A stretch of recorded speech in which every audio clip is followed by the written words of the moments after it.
I'm Stella Porter, and I'm speaking with some crime victims' families in New York State who are behind a movement to push to decrease the frequency of parole hearings for some of the most violent offenders in the state. Katie Huelka was a college student from the Syracuse area. She went to Clarkson University in Potsdam, and she was headed back for another year at school, an exciting time, Labor Day weekend in 1986, when she was out with friends.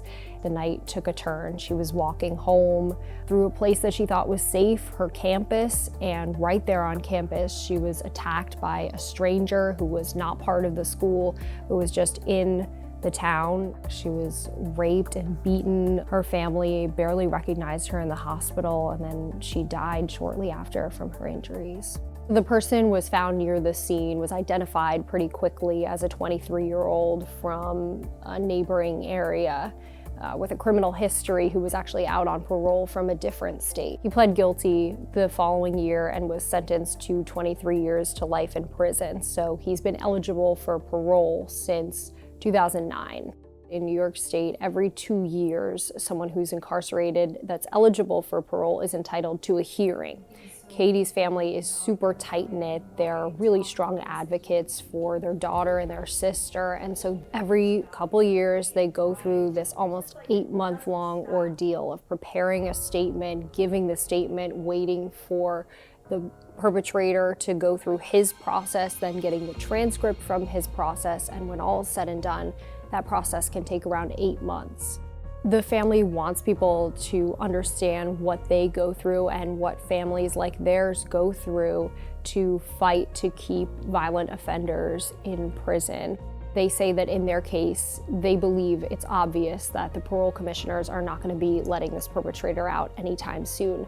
So what they're looking to do is, in the legislature, change laws to give more flexibility for parole commissioners to extend the time between which there are hearings, to give them some reprieve and to allow for more flexibility to keep these most violent offenders in prison. I spoke with a co-sponsor of the bill, a Republican in the legislature, and then I'm also speaking with advocates of parole justice who don't want to see this same kind of change passed. What I learned is that passing the type of legislation to decrease the frequency of parole hearings is more complicated than just reformers versus victims' families. It's a variety of perspectives within the community of people who are crime victims that make passing legislation more complicated than you might think.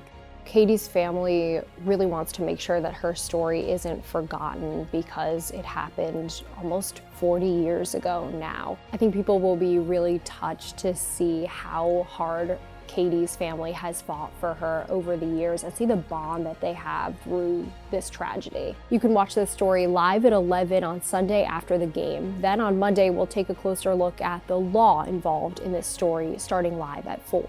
I'm Stella Porter. Thanks for watching.